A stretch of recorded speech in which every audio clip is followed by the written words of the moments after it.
Bismillahirrahmanirrahim. Assalamualaikum warahmatullahi wabarakatuh. Kami dari kelompok 6 ingin mempresentasikan hasil diskusi kami mengenai isu lain seputar akuntansi keuangan. Sebelumnya, izinkan kami untuk memperkenalkan diri. Yang pertama, Dean Asyari Sukma. Yang kedua, ada Lufna Ardita Ataya Putri. Yang ketiga, ada Akbar Saputra. Yang terakhir, ada Ginanjar Ahmad Yul Hafiz. Selamat menyaksikan video presentasi kami.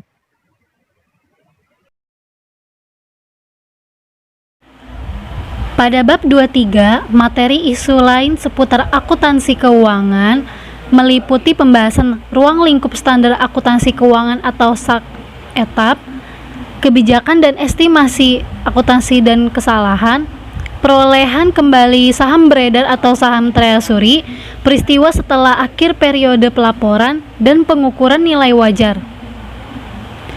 Ruang lingkup standar keuangan akuntansi.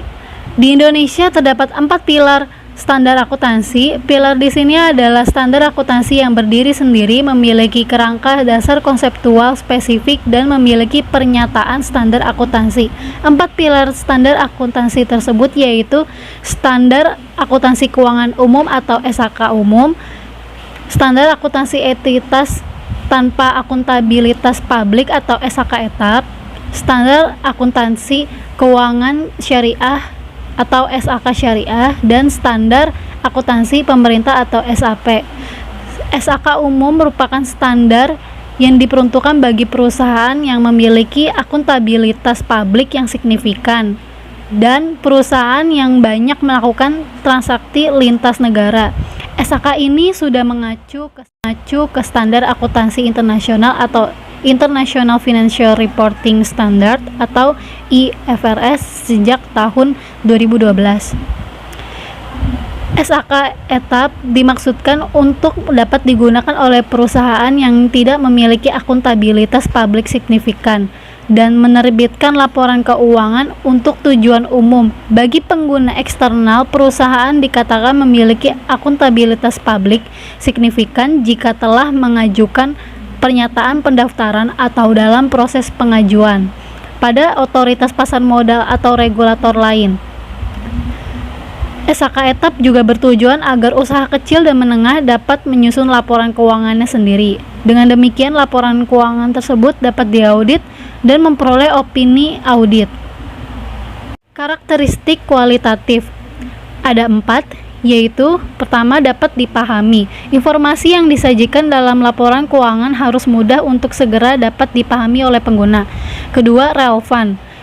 Informasi harus relevan jika dapat mempengaruhi keputusan ekonomi pengguna dengan cara membantu mereka mengevaluasi peristiwa masa lalu.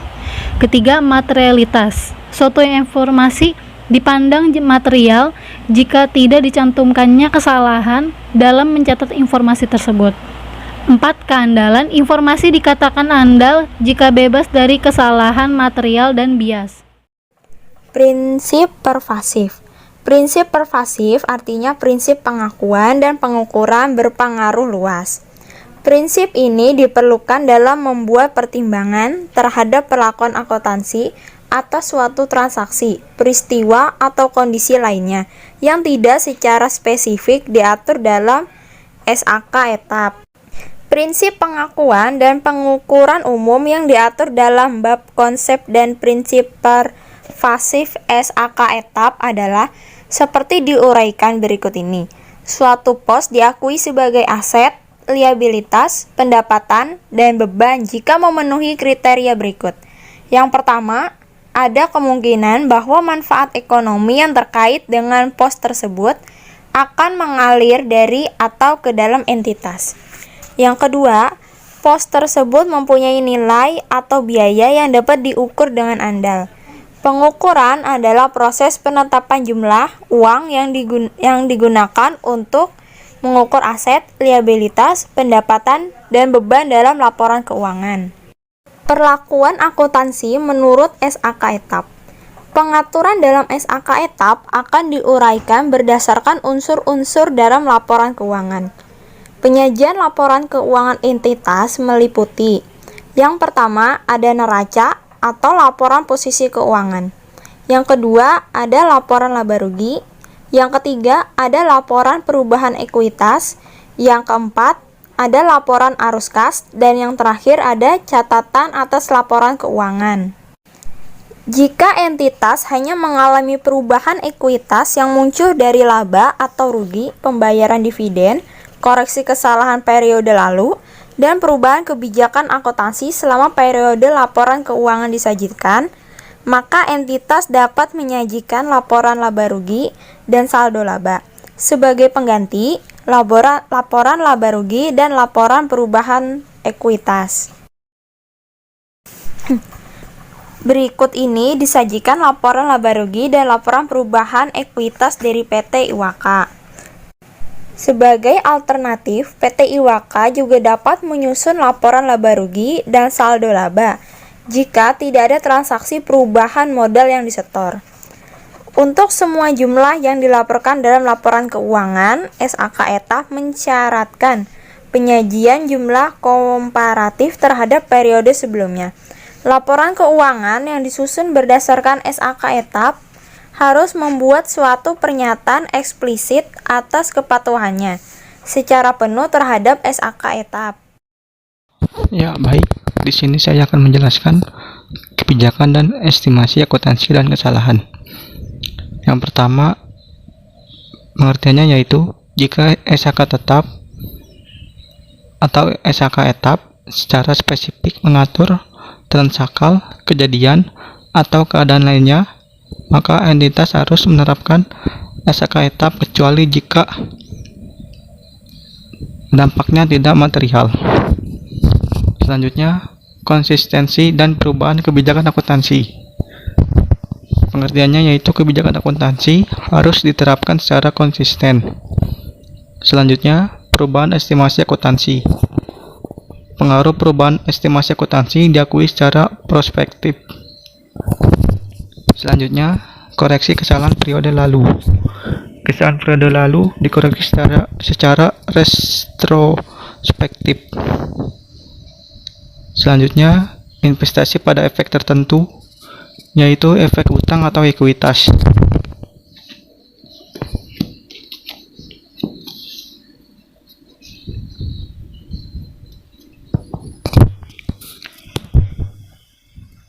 Investasi pada efek tertentu ini dapat menjadi 3 kelompok. Yang pertama, dimiliki hingga jatuh tempo. Yang kedua, diperdagangkan atau trading. Yang ketiga, tersedia untuk dijual atau available for sale. Selanjutnya ada persediaan.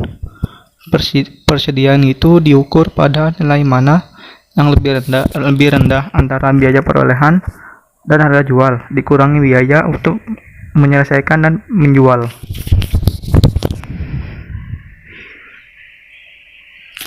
Biaya perolehan ini mencakup seluruh biaya pembelian, biaya konversi, dan biaya lainnya yang membawa persediaan tersebut ke kondisi dan lokasi sekarang.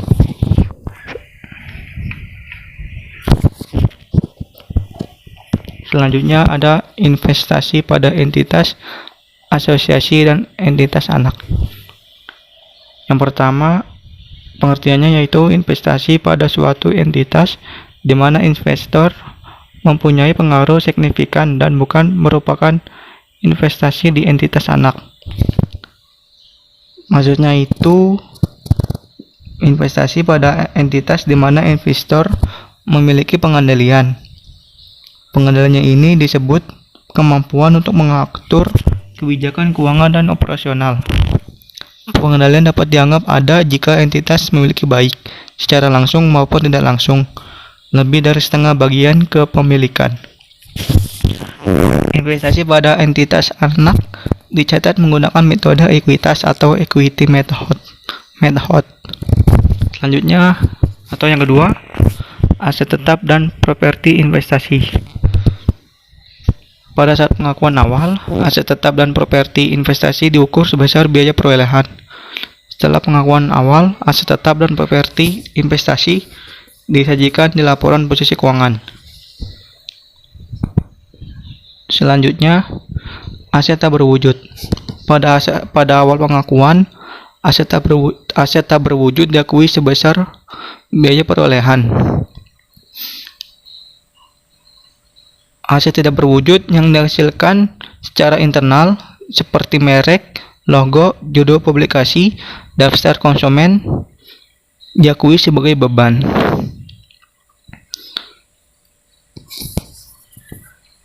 Aktivitas riset dan pengembangan terkait aset tak berwujud hanya boleh diakui sebagai aset tak berwujud jika memenuhi kriteria pengakuan aset.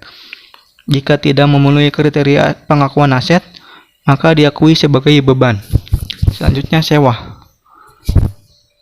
Sewa diklasifikasikan sebagai sewa pembiayaan jika sewa mengalihkan secara substansial seluruh manfaat dan risiko kepemilikan aset.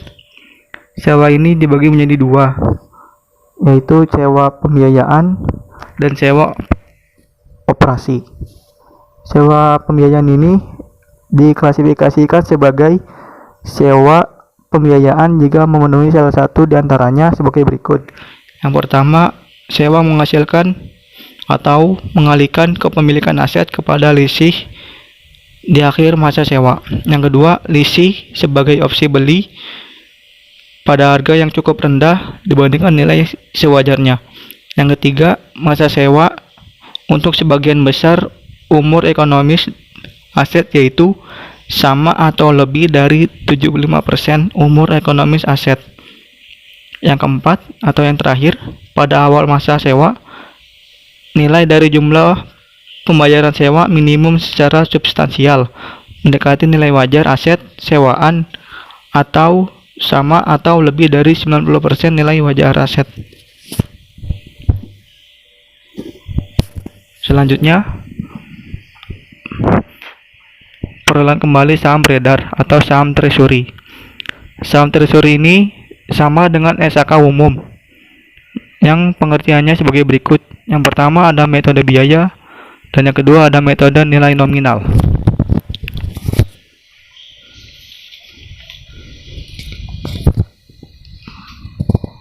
Pengertian menurut metode biaya yaitu saham yang dibeli kembali dicatat sesuai harga perolehan kembali, disajikan sebagai pengurang akun modal saham. Selisih harga perolehan kembali dengan nilai jual kembali disajikan sebagai pengurang atau penambah akun agio saham. Yang kedua, metode nilai nominal, pengertiannya yaitu saham yang diperoleh kembali dicatat sebesar nilai nominal saham yang bersangkutan dan disajikan sebagai pengurang akun modal saham. Jika pada saat penerbitan awal diperoleh agio saham, maka agio saham tersebut didebit. Selanjutnya, selisih antara nilai yang dibayarkan dengan nilai yang diterima pada saat penerbitan awal akan didebit ke saldo laba jika jumlah yang dibayar lebih besar, atau dikredit ke akun tambahan modal sebagai unsur penambah modal jika jumlah yang dibayar lebih kecil. Selanjutnya, pendapatan.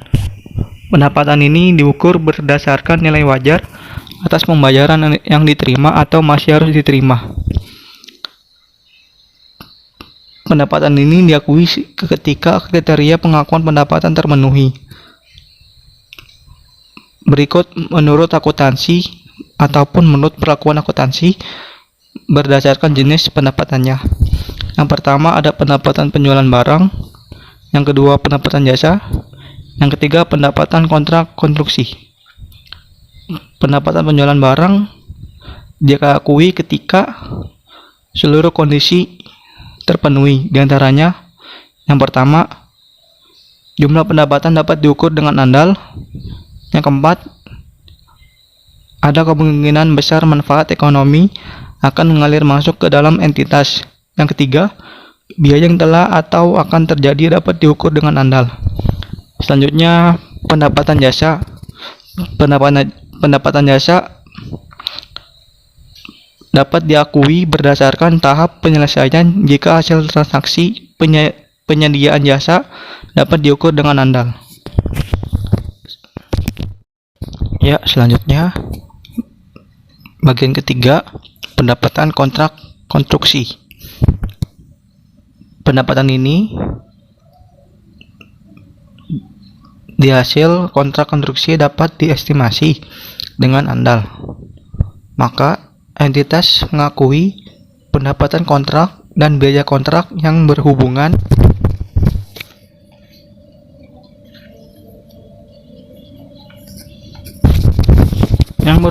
dengan kontrak konstruksi masing-masing sebagai pendapatan dan beban berdasarkan tingkat penyelesaian aktivitas kontrak, atau biasa disebut sebagai metode presentasi penyelesaian.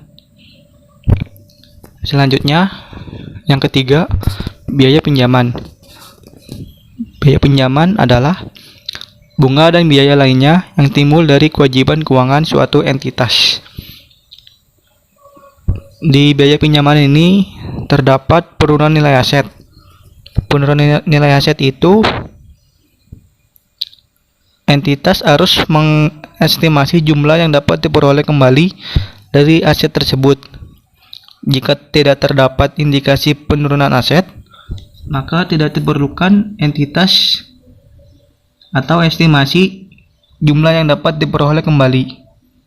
Penurunan nilai aset terjadi ketika nilai tercatat aset melebihi jumlah yang dapat diperoleh kembali. Selisih antara nilai tercatat dan jumlah yang dapat diperoleh kembali diakui sebagai kerugian penurunan nilai dalam laporan laba rugi. Yang keempat ini ada imbalan kerja. Pengertiannya, yang keempat ini ada imbalan kerja.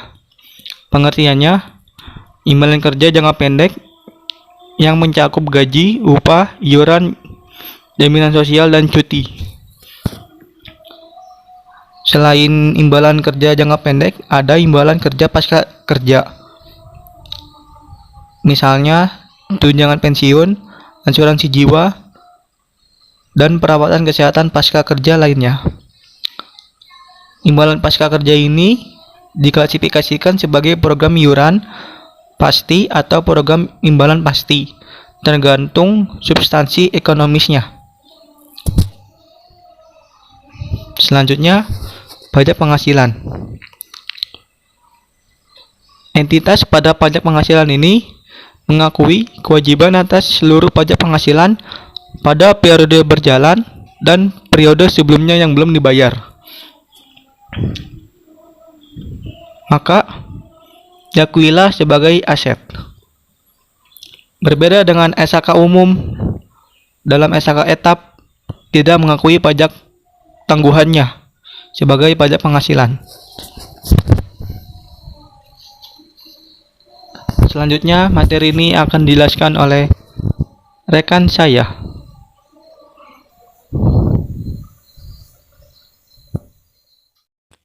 Baik, di sini saya Ginanjar Rahmati Hafiz dengan NPM 18 10630 110095. Di sini saya akan menjelaskan tentang peristiwa setelah akhir pelaporan. Definisi dari peristiwa setelah akhir periode pelaporan adalah peristiwa-peristiwa baik yang menguntungkan maupun tidak menguntungkan yang terjadi setelah akhir periode pelaporan sampai dengan tanggal penyelesaian laporan keuangan. Pengakuan dan pengukuran. Terdapat dua jenis peristiwa setelah akhir periode pelaporan, yaitu sebagai berikut. Yang pertama itu peristiwa yang memberikan bukti atas suatu kondisi yang telah terjadi atas periode pelaporan. Yang kedua itu peristiwa yang mengindikasikan timbulnya suatu kondisi setelah akhir periode pelaporan. Lanjut, yaitu pengungkapan. Pengungkapan yang terkait dengan peristiwa setelah periode pelaporan adalah sebagai berikut.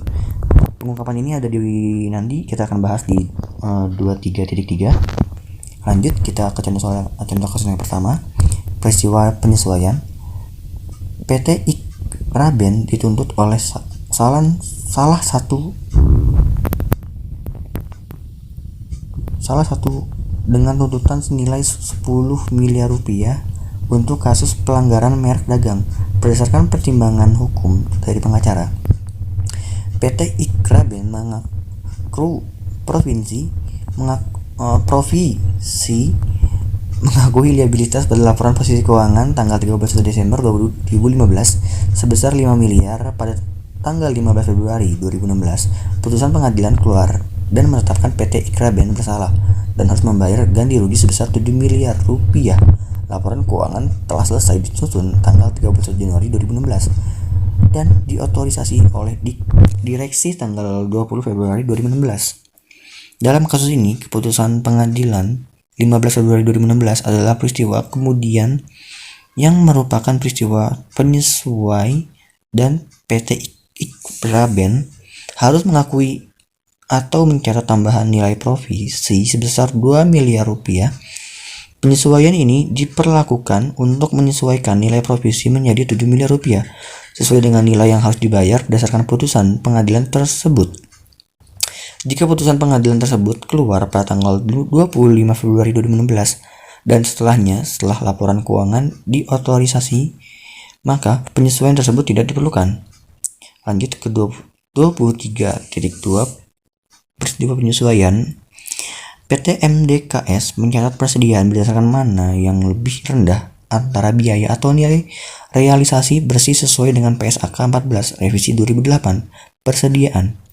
Pada 31 Desember 2015, biaya persediaan menggunakan FIFO yang dilaporkan di laporan keuangan adalah senilai 500 juta rupiah. Persediaan tersebut belum juga terjual sampai bulan Januari 2016 karena kondisi ekonomi yang sedang lesu.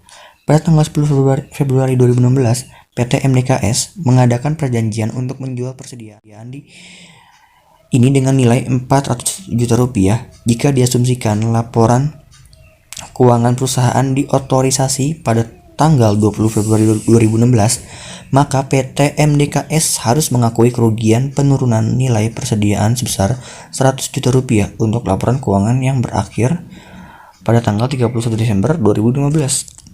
Lanjut. Nah, ini dia. Contoh 23.3 peristiwa non penyesuaian. Laporan keuangan per 31 Desember 2014 PT DAFS diotorisasi tanggal 20 Februari 2015. Pada tanggal 15 Februari 2015, PT DAFS mengakuisisi PT Lemon. Peristiwa ini merupakan peristiwa kombinasi bisnis yang terjadi setelah akhir periode yang tidak terkait dengan posisi keuangan pada tanggal 31 Desember 2014 sehingga tidak memerlukan penyesuaian peristiwa. Tidak memerlukan penyesuaian. Peristiwa ini merupakan peristiwa home penyesuai yang harus digunakan pada catatan atas laporan keuangan. Lanjut ke 23.4 peristiwa non penyesuaian. PT Anugrah memutuskan untuk menghentikan lini bisnis makanan ringan karena sudah mengalami kerugian selama 4 tahun terakhir. Keputusan tersebut berlaku efektif sejak 1 Maret 2015. Laporan keuangan PT Anugrah untuk tahun 2014 diotorisasi untuk terbit pada tanggal 31 Maret 2015. Penghentian lini bisnis ini merupakan peristiwa non penyesuaian yang harus diungkapkan pada catatan atas laporan keuangan. Baik, ini dia untuk yang saya jelaskan tadi pada tabel 23.3 pengungkapan peristiwa setelah periode pelaporan. Ini dia contohnya ya. Pengukuran nilai wajar. Definisi nilai wajar adalah harga yang akan diterima untuk menjual suatu aset atau harga yang akan dibayar untuk mengalihkan suatu liabilitas dalam transaksi teratur antara pelaku pasar pada tanggal pengukuran. Hierarki nilai wajar. PSAK ini berusaha meningkatkan konsistensi dan daya banding dalam pengukuran nilai wajar dan pengungkapan terkait melalui suatu hierarki nilai wajar. Pengukuran dalam mengukur nilai wajar, PSAK 68 memberikan panduan sebagai berikut. Entitas memperhitungkan karakteristik aset atau liabilitas yang digunakan oleh pelaku pasar dalam menentukan aset atau liabilitas pada tanggal pengukuran, misalnya kondisi atau lokasi aset. Pengungkapan dibedakan apakah pengukuran nilai wajar dilakukan untuk pengukuran berulang yang dilakukan setiap akhir periode laporan keuangan atau pengukuran tidak berulang yang disyaratkan oleh PSAK lain untuk diukur pada kondisi tertentu. Tabel 23.2 hierarki nilai wajar. Pada level 1 mempunyai karakteristik dapat diobservasi dan harga kuotasi di pasar aktif atau tanpa penyesuaian. Contohnya, harga saham LQ45 di Bursa Efek Indonesia dan harga kontrak berjangka komoditas pertanian di Bursa Berjangka. Pada level 2, karakteristiknya harga kuotasi di pasar aktif untuk item yang serupa dan harga kuotasi untuk item yang identik atau serupa tidak ada pasar aktif. Contohnya, harga penawaran yang diberikan dealer untuk sekuritas yang tidak liquid dan dealer siap dan mampu untuk bertransaksi. Pada level 3 mempunyai transaksi input yang tidak dapat diobservasi serta tetap diperlukan perspektif pasar. Contohnya, data yang dihasilkan sendiri oleh perusahaan, nilai yang dihasilkan dari model yang dibuat dengan asumsi manajemen yang tidak dapat dikaitkan dengan data pasar yang tersedia dan teramati. Untuk contoh pasar utama atau pasar paling menguntungkan level 1. Misalnya, suatu aset dijual pada dua pasar aktif yang berbeda pada harga yang berbeda. Entitas melakukan transaksi di kedua pasar tersebut dan dapat mengakses harga aset di pasar tersebut pada tanggal pengukuran. Misalkan di pasar A, harga yang akan diterima adalah 26. Biaya transaksi di pasar tersebut adalah 3. Dan biaya transport ke pasar tersebut adalah 2. Nilai bersih yang akan diterimanya adalah 21. Lalu di pasar B, harga yang akan diterima adalah 25, biaya transaksi di pasar tersebut adalah 1, dan biaya transport ke pasar tersebut adalah 2. Maka nilai bersih yang akan diterima di pasar B adalah 22. Jika pasar A adalah pasar utama untuk aset tersebut, maka nilai wajar aset akan diukur menggunakan harga yang akan diterima di pasar tersebut setelah memperhitungkan biaya transport yaitu 24. Lalu, jika di antara kedua pasar tersebut tidak ada yang merupakan pasar utama untuk aset tersebut, maka nilai wajar aset akan diukur menggunakan harga di pasar yang paling menguntungkan. Lalu contoh kasus berikutnya yaitu contoh penggunaan tertinggi dan terbaik. Misalnya, suatu entitas mengakuisisi tanah dalam suatu kombinasi bisnis. Tanah tersebut saat ini digunakan untuk lahan pabrik. Penggunaan saat ini dianggap sebagai penggunaan tertinggi dan terbaiknya, kecuali pasar atau faktor lain menunjukkan penggunaan yang berbeda. Penggunaan tertinggi dan terbaik tanah akan ditentukan berdasarkan nilai yang lebih tinggi antara kedua nilai tersebut. Dalam situasi yang melibatkan penilaian real estate, penentuan penggunaan tertinggi dan terbaik dapat memperhitungkan faktor terkait dengan operasi pabrik, termasuk aset dan liabilitasnya. Berikut adalah ilustrasi mengenai pengungkapan nilai wajar pada catatan atas laporan keuangan The Procter & Gamble Company 30 Juni 2014. Ada beberapa pengungkapan yang harus diungkapkan pada catatan laporan keuangan. Yang pertama, untuk pengukuran yang berulang dan tidak berulang, pengukuran nilai wajar pada akhir periode pelaporan. Yang kedua, untuk pengukuran yang tidak berulang diungkapkan alasan untuk pengukuran. Yang ketiga, level hierarki nilai wajar di mana pengukuran nilai wajar dikategorikan secara keseluruhan. Yang keempat, untuk pengukuran yang berulang jumlah perpindahan apapun antara level 1 dan level 2, alasan perpindahan tersebut dan kebijakan entitas menentukan kapan perpindahan tersebut dilakukan. Yang kelima, untuk pengukuran yang dikategorikan pada level 2 dan 3, mengungkapkan deskripsi mengenai teknik penilaian dan input yang digunakan. Yang keenam, untuk pengukuran berulang yang dikategorikan level 3, mengungkapkan rekonsiliasi dari saldo awal ke saldo akhir. Lalu yang ketujuh, yang terakhir, untuk pengukuran yang menggunakan level 3, mengungkapkan deskripsi proses penilaian yang digunakan entitas sebagai contoh, bagaimana entitas menentukan kebijakan dan prosedur penilaiannya, dan menganalisis perubahan dalam pengukuran nilai wajar dari periode ke periode. Terima kasih bagi yang sudah menyaksikan video presentasi kami. Kurang lebihnya mohon maaf. Apabila ada pertanyaan, silakan komen di bawah ini, serta jangan lupa like dan subscribe-nya. Saya mohon pamit. Wassalamualaikum warahmatullahi wabarakatuh.